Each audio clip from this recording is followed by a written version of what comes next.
Voilà, donc cette vidéo pour faire un peu un corrigé du premier TD que je vous avais donné.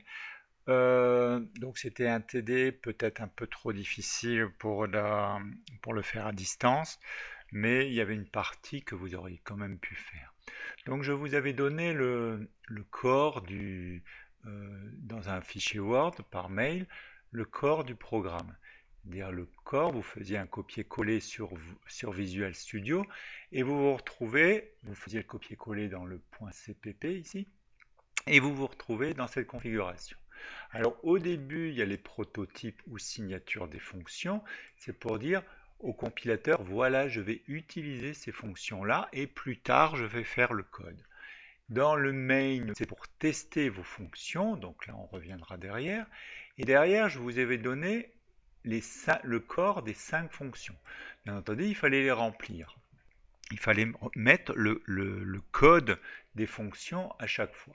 Je vous avais donné la première init qui permettait d'initialiser le tableau passé en paramètre, un tableau d'entier, avec un nombre d'éléments qui correspond à taille.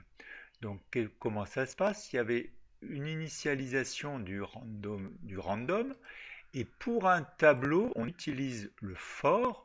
Pourquoi? Parce on démarre au premier élément, le premier élément du tableau, c'est l'élément 0, et on va jusqu'au dernier élément, c'est-à-dire l'élément qui a taille moins 1. Si je mets i strictement inférieur à taille, le dernier élément qu'il va utiliser, c'est taille moins 1. Donc on a bien, comme on commence à 0, on a bien taille élément dans le tableau. Et donc on boucle du premier au dernier, et à chaque fois on va mettre dans le tableau i, c'est-à-dire quand i égale 0, i égale 1, i égale 2, i égale 3, donc les cases successives, on va lui mettre un random, un nombre aléatoire, modulo 100, ça veut dire qu'il va me prendre des éléments de 0 à 99. Donc c'est exactement ce que je vous avais demandé. Par la suite, pour affiche, je vous donne le code ici que je vous ai envoyé. Pour la fiche, c'était pratiquement pareil. Vu que vous passez le tableau d'entier en paramètres, le nombre d'éléments de ce tableau, et ben, comme c'est un tableau, vous connaissez le nombre d'éléments, vous utilisez la boucle for, vous démarrez à l'index 0, vous allez à taille moins 1, vous faites i++. Ici, c'est juste un petit bout de code pour aller à la ligne tous les 10 éléments. Donc à la limite, vous pouvez ne pas les mettre. Et qu'est-ce que vous faites? Vous affichez, vous faites une sortie console de chaque élément l'un après l'autre du tableau. Donc là, c'était assez facile à faire. Vous voyez que void, la fonction void ne retourne strictement rien. Donc il n'y a pas besoin de retourner quelque chose. À l'instar de place qu'il a int place, on voit bien qu'à la fin, je fais un retour de la place effective. Donc, au niveau du triabule, c'est un tri qui permet de mettre dans l'ordre un tableau passé en paramètres. C'est-à-dire que je passe toujours mon tableau, le nombre d'éléments de mon tableau, et le random, il l'a mis de façon aléatoire, donc les éléments ne sont pas triés dans l'ordre. Là, je vais le trier du plus petit au plus grand. Alors, cet algorithme de triabule n'est pas efficace. Il n'est pas efficace, c'est qu'il est long au niveau temps, mais par contre, il marche très bien. Donc, comment ça se passe? On va regarder, on va faire plusieurs boucles, on va faire 2 boucles imbriquées, et on va regarder les éléments. Si l'élément courant est supérieur à l'élément suivant, on va intervertir, parce que l'élément suivant est plus petit, donc il doit venir avant. Et on va faire ça à chaque fois jusqu'à ce qu'il n'y ait plus de changement à l'intérieur de ces boucles.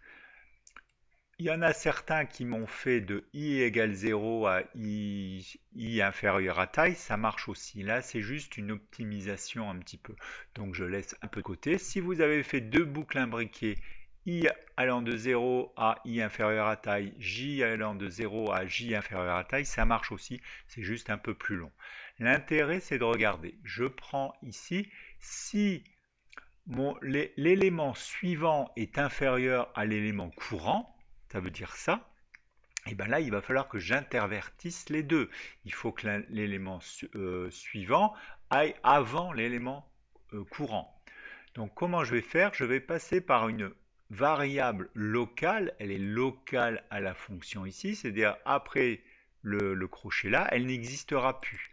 Donc qu'est-ce que je fais? Je sauvegarde ici, je sauvegarde mon élément suivant dans cette variable locale. Pourquoi? Parce que derrière, je vais l'écraser. Donc je prends l'élément courant et je le mets dans l'élément suivant. Et ce qui fait que derrière, je récupère ma sauvegarde et je le mets dans l'élément courant. Donc j'ai bien interverti les deux éléments. Alors pour l'utilisation, vous allez dans le mail, vous ferez votre init de votre tableau. Donc vous déclarez un tableau de 200 par exemple. Vous faites une initialisation pour les 100 premiers éléments. J'affiche ici mon tableau avec les 100 premiers éléments. Donc là, vous verrez que c'est dans le désordre. Je fais mon triabule ici et je réaffiche ici mon tableau. Et là, vous verrez que mon tableau est trié dans le bon ordre. Donc vous récupérez donc sur le fichier, vous m'ouvrez un nouveau projet de Visual Studio, vous copiez les trois fonctions et vous les testez. Pour ce qui est de recherche de la place de façon dichotomique, on le verra en cours avec des dessins. Sur le tableau, ça sera beaucoup plus facile.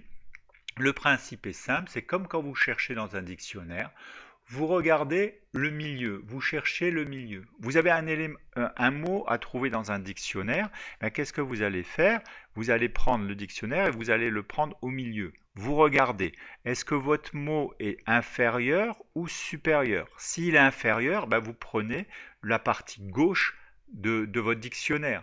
Et sur la partie gauche, vous allez reprendre de nouveau le milieu.